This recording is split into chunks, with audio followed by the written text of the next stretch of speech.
سلام عزیزم، امروز میخوام بهت یاد بدم که چجوری تو 1 دقیقه ماینکرافت رو تموم کنی. اول ببین اینجوری چوب میکنه، برش بیاره، بعد مثل حیونا کل درختای منطقه رو پاف پاف پاف همینجوری میکنی.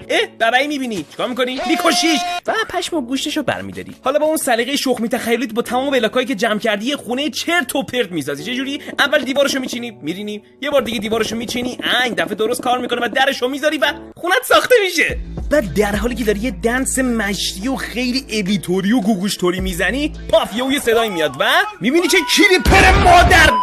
آره همینجوری که تو هوایی، آره همینجوری داد میزنی. بعدش میافتی توی غار و شروع میکنه به ماین کردن و همینجوری هی میری پایین، هی میری پایین، هی میری پایین و پاف یهو زغال پیدا بکنی، بعد میبینی آهن پیدا بکنی، بعد طلا پیدا بکنی. سیگارت وای ساجی، این جزء برنامه نبود. این دیگه اینجا چیکار میکنه؟ داشتم میگفتم بعد با جمعی از خوبان روبرو میشه و همشونو پاف پاف پاف میکشی، پاف پاف پاف میکشی، تیر میزنی، پاف پاف پاف اونم میکشی. حالا که رد دادی یهو یه وارده میذاره تا پاف دایموند پیدا بکنی، اینجوری میکنی و میمیری. مرسی که به گیم پلی